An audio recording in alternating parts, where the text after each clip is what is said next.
This week on Christian World News, a secret war inside Ukraine targeting Christians. You may be surprised to learn who's behind the attacks. Plus, people are literally dying in the streets. Now, here's the hard truth. In West Africa, Ebola is now an epidemic of the likes that we have not seen before. an entire nation shuts down to fight Ebola, and the U.S. launches a major outreach to help. And we'll visit the village where dreams come true for very sick children, a place where they get to eat ice cream all day and celebrate Christmas once a week.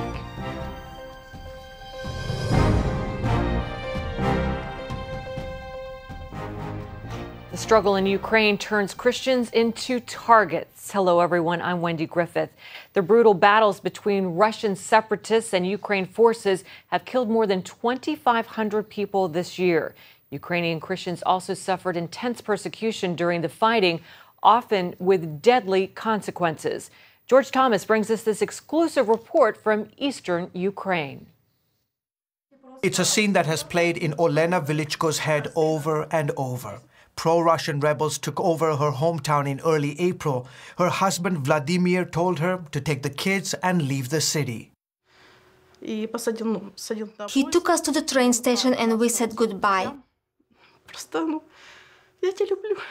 He said, "I love you." He kissed me and kissed the children and left. Several days later, her life and that of her 8 children, ages 2 to 16, suddenly turned upside down.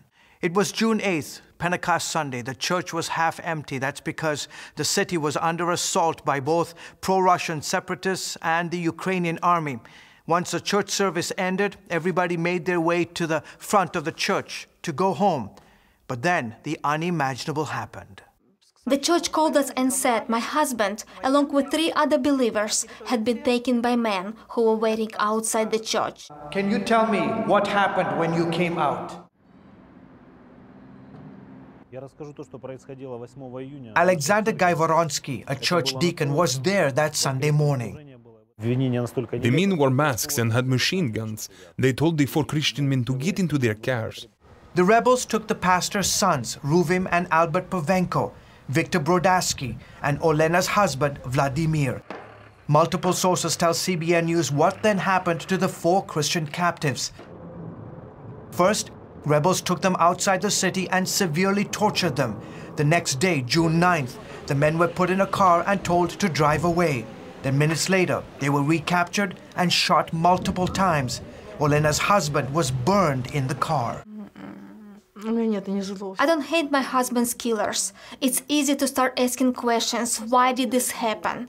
But if I keep thinking about this, it will only wear me out.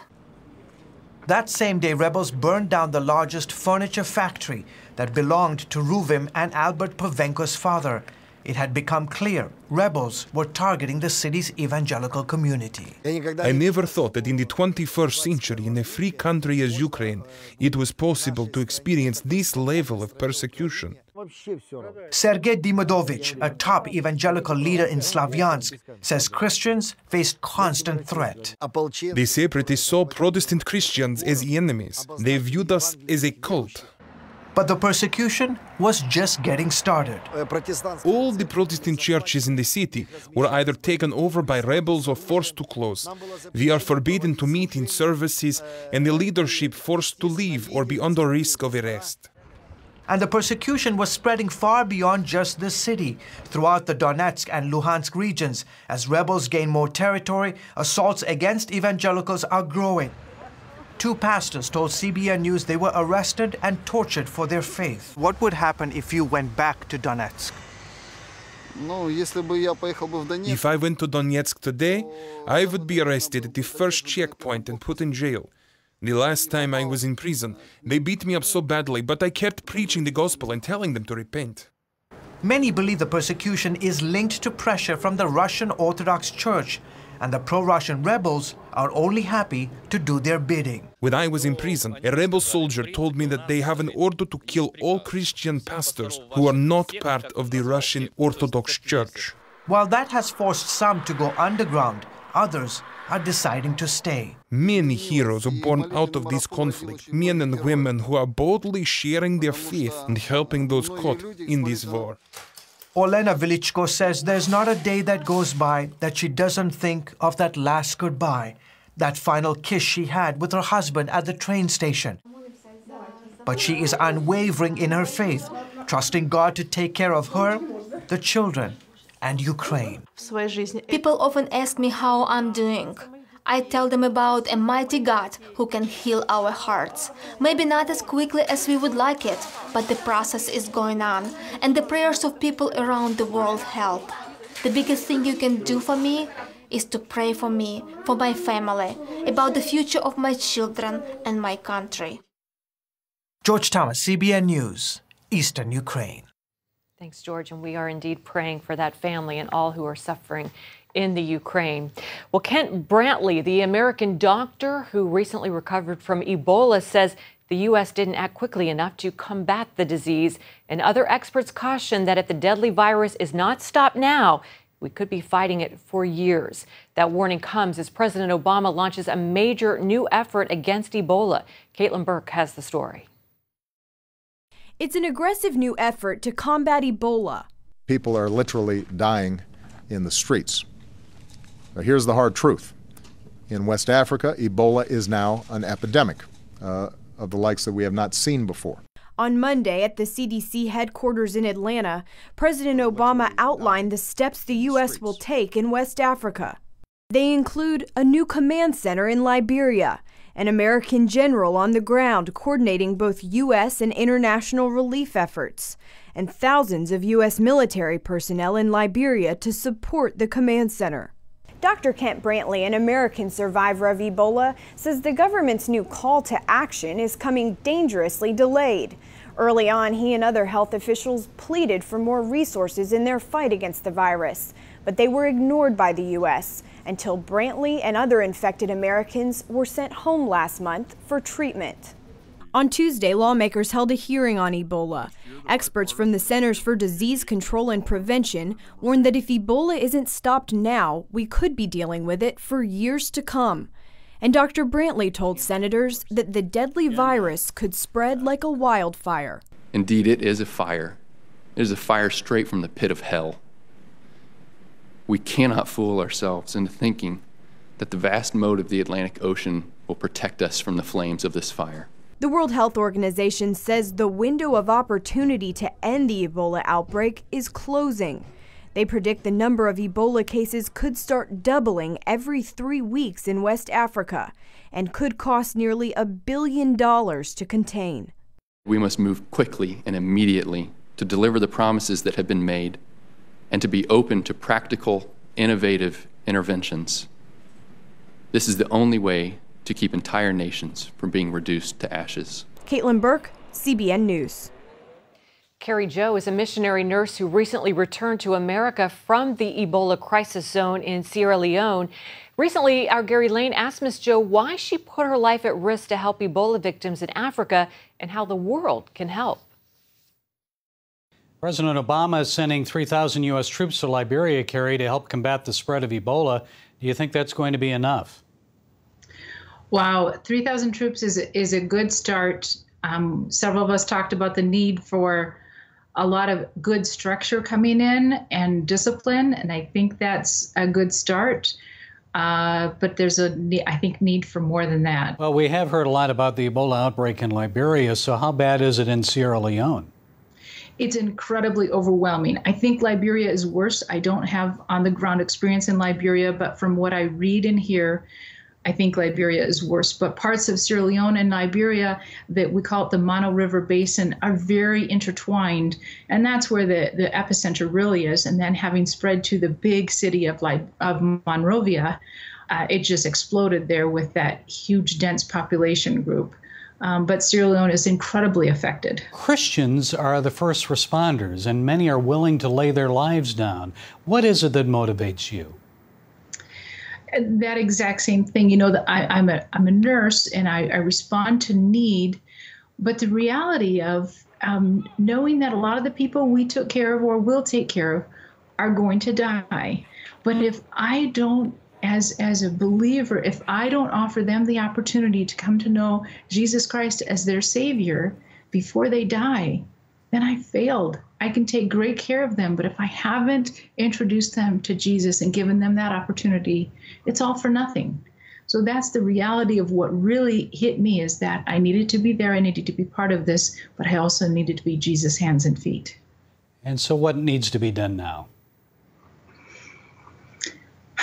I think we as believers have a wide open door to step in an educated, organized manner and respond with education, with supplies, but with a targeted response, not just a snowball approach and see what sticks, but take what needs to be done, work through groups on the ground like World Hope International, Samaritan's Purse, that are doing a great job. World Hope, it was who I went with. They're phenomenal on the ground. They have good contacts. They're focusing on education, on support of systems that are in place that are working. So I think supporting groups like that is really key. Coming up, the ISIS army poses a threat to a Middle Eastern country with one of the largest Christian populations. How will Lebanon's believers respond to the threat?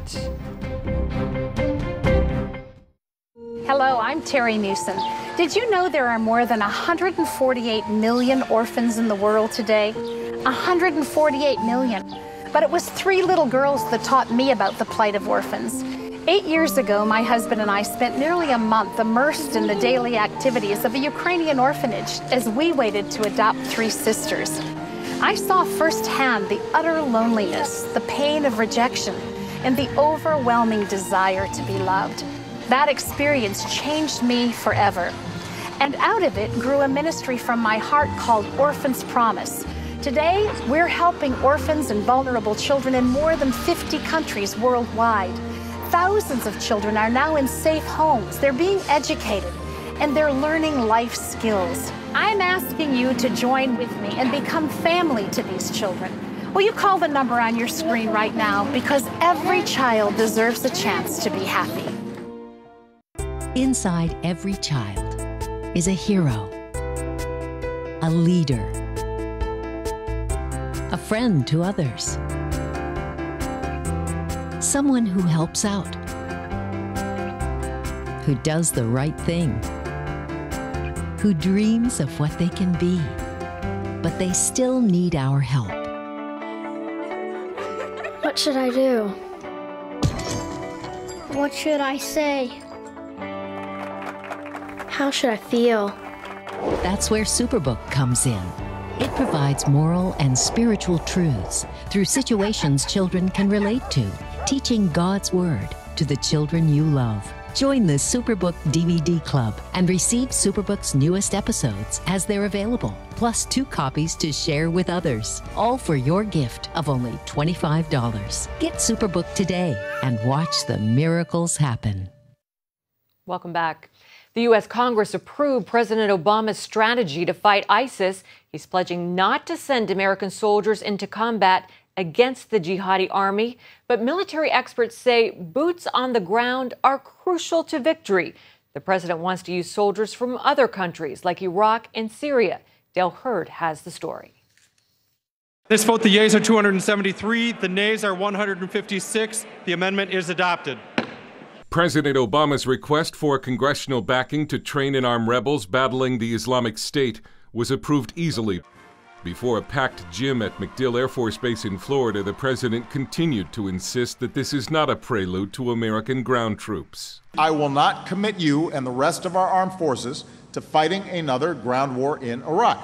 But even the president's own chairman of the Joint Chiefs of Staff seemed to open the door to more U.S. involvement if airstrikes are not enough. His stated policy is that we will not have U.S. ground forces in direct combat. But he has told me as well to come back to him on a case-by-case basis. Before the Senate Foreign Relations Committee, Secretary of State John Kerry repeated the president's assertion that American ground forces will not go into combat against the Islamic State. He was met with skepticism. Arab Sunni country is going to be putting boots on the ground in Syria against this now claimed army by your deputy. At this moment, no country has been asked to put boots on the ground, or no country is talking of it. The president's strategy is a campaign of airstrikes against Islamic State targets in Iraq in order to back Iraqi and Kurdish units on the ground. The White House claims more than 40 countries have offered assistance in a global coalition to fight Islamic militants. Dale Hurd, CBN News. Thanks, Dale. The ISIS army is threatening neighboring states, including Lebanon, which has one of the largest Christian populations in the region. Lebanese Christian leader Walid Faris told CBN's Gary Lane that the consequences could be dire for Lebanese believers. The Lebanese army battled Islamic State fighters recently in the border town of Irsal. Faris expects ISIS to target northern Lebanon, including the city of Tripoli.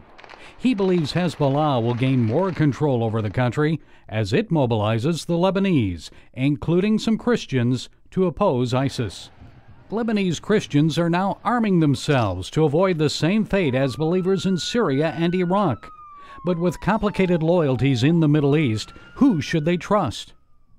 Faris simply urges Christian factions to unite. It's not a good idea for fighting ISIS to be the friend of Hezbollah and for fighting Hezbollah to be the friends of ISIS. Lebanese Christians should be united with other Lebanese against all jihadists of all kinds. I know we looked at 30 years ago.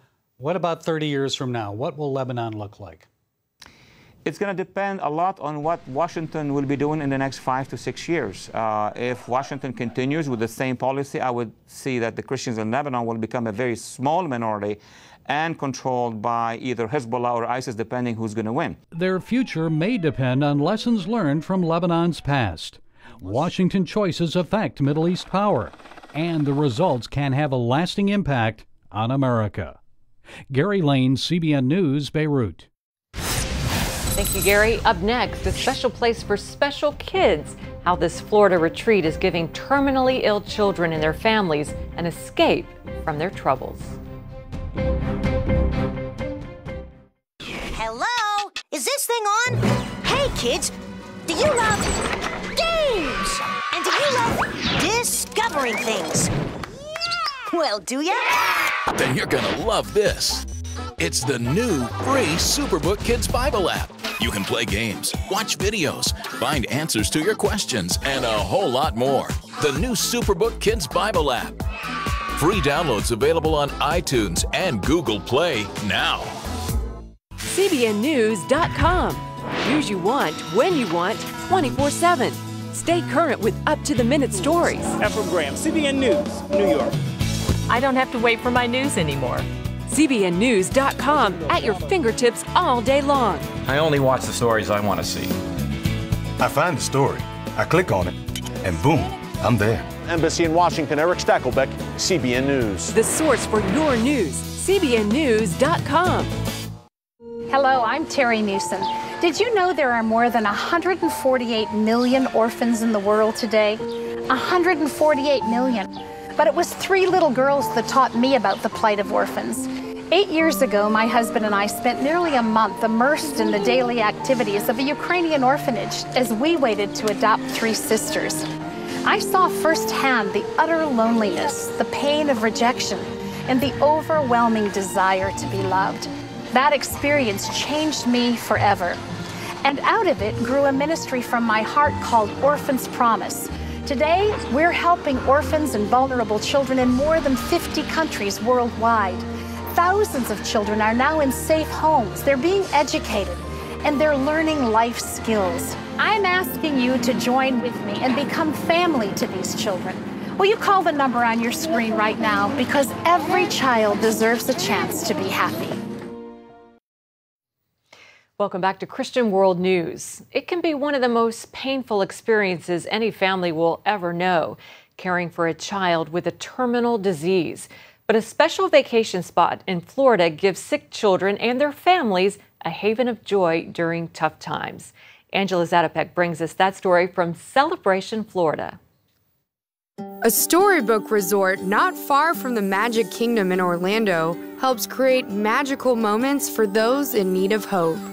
Give Kids the World Village welcomes families with a child suffering from a life-threatening illness. For the families and kids that come to the resort, it offers them a retreat from their daily routines of hospital visits and medical treatments to what feels like a real-life Candyland, complete with a gingerbread house located right behind me. Designed through the eyes of a child, the village makes young dreams come true. You can just see they're just so tired of the battle and they're tired of getting poked and prodded. And so what we want to do is give them a whole week where the answer to everything is yes. Imagine ice cream served from morning till night and Christmas every week, complete with snow and presents.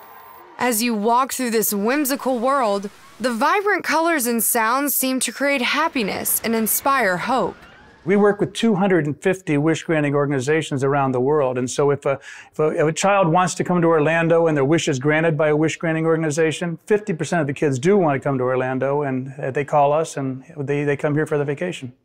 The village was founded by Henry Landworth, a man who knows what it's like to be a child with stolen dreams.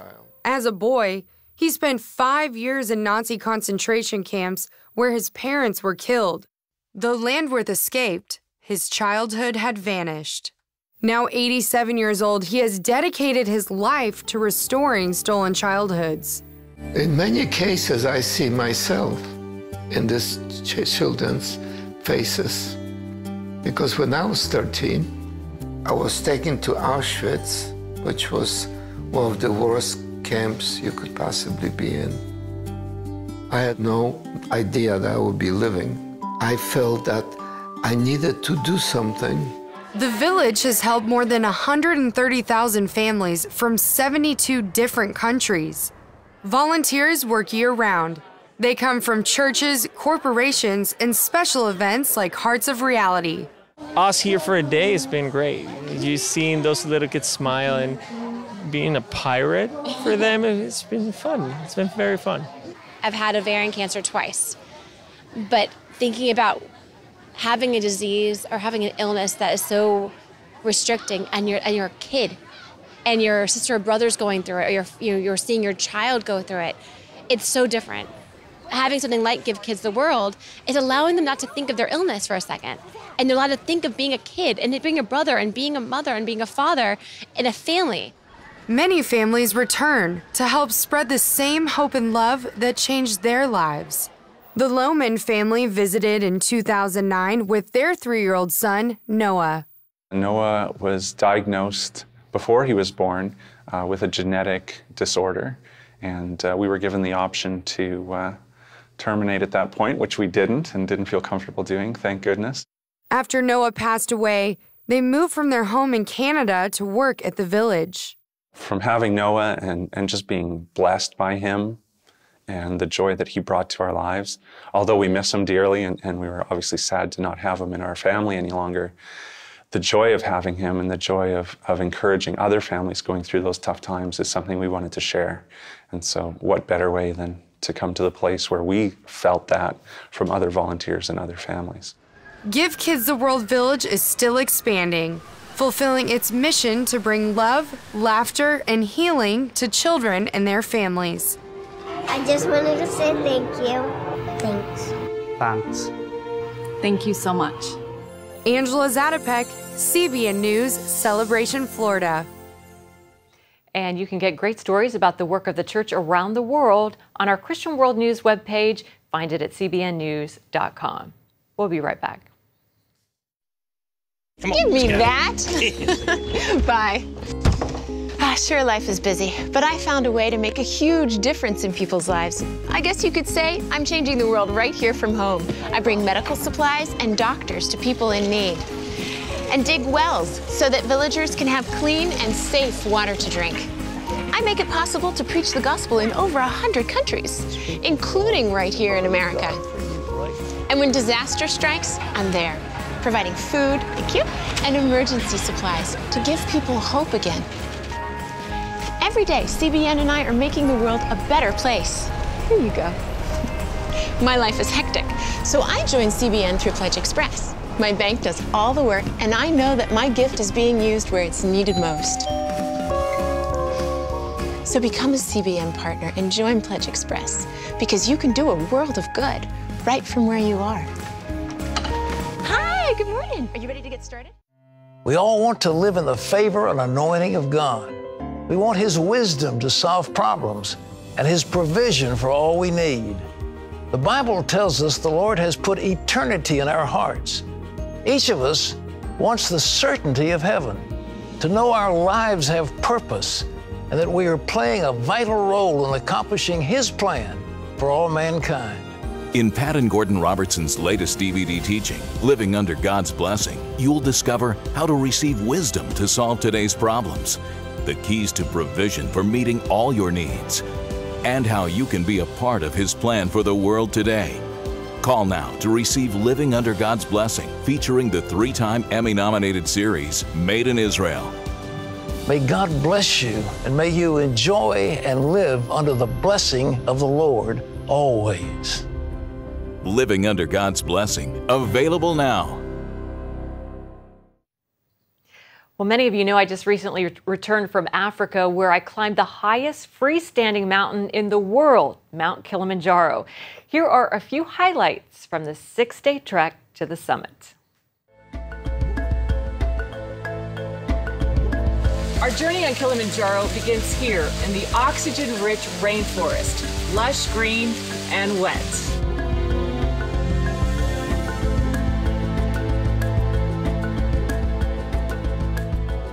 We're in day 2 of our hike on Kilimanjaro, and we're in the middle of a pretty steep climb here in the midst. And our porters who are with me, they're helping carry our stuff and constantly reminding us at this elevation to go slowly, which in Swahili means pole pole. Pole pole. Well, it's now day 3 of our climb on Kilimanjaro, and we can finally see our destination. Right there behind me, the peak of Kilimanjaro, 19,000 feet, snow in the clouds. Can't wait to get up there. You know, it reminds me of Psalm 121. I will lift my eyes up to the hills. From where comes my help? My help comes from God, the maker of heaven and earth. Onward we go.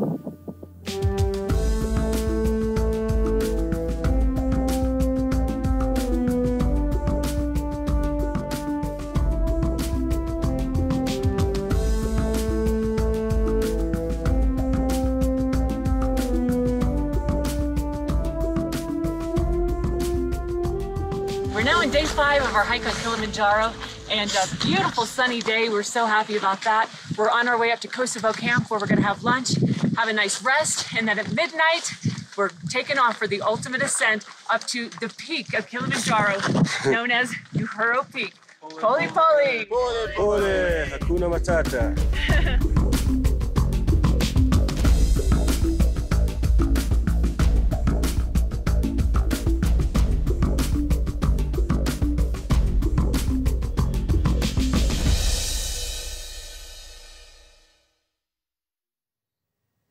And I want to thank my Tanzanian guide, Moody. Without him, I wouldn't have made it around 18,000 feet. Almost turned back, but he said, Wendy, it's going to get easier if you keep going. So there's a lesson there. Keep going.